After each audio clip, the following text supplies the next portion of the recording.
Hi, I'm Jaleesa Irish. I just wanted to answer the question for the discussion board this week. Um, I do believe that my definition or idea of inclusion is similar to Nacy's definition.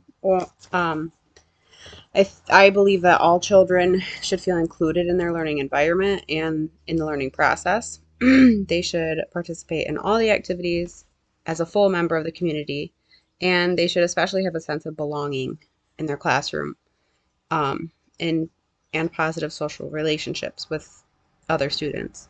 I think this is even more important for students with disabilities, because some students, um, maybe an individual with autism, might need more social interactions and more examples of that, to kind of help them with their social development.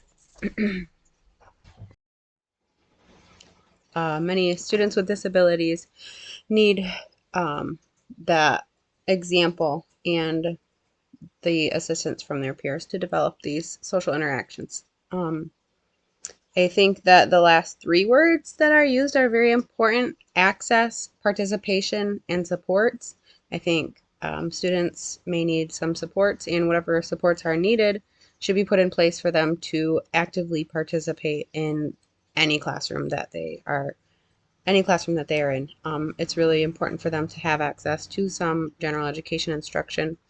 Um, as far as if it's the same or different than what I've seen in practice, the school that I work at currently, they have an inclusion model where, the resource students go to gen ed classes for electives, and some of them go to advisory classes, which are only 20 minutes long. And then, of course, they have lunch together as well. I don't feel like this is as inclusive as it could be. And I think, um, it's important for us as educators to be encouraging our students and advocating for them to be in the gen ed setting as much as possible, because people who don't quite understand are not going to push for that as much as people who are. I think I've shared that I am currently serving as a Resource 3 substitute. Um, so there's been previously this school year, there was an issue with some of the students that I work with, that they were feeling, very discouraged, feeling that they were being picked on in this class specifically. They were in their elective class of music appreciation, and other kids were being kind of, not so kind to them and not saying nice things to them.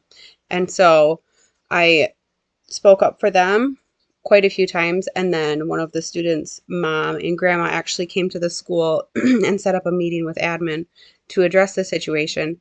And I was kind of taken aback when, at that student's IEP, that teacher came into the room and was, talking about the student and how she did in the class, and she touched on the topic of the bullying situation in the classroom. And in more or less words, she said that it was an issue when she was trying to fit in, but now that she keeps to herself, it's not as much of an issue. And I was very appalled at that.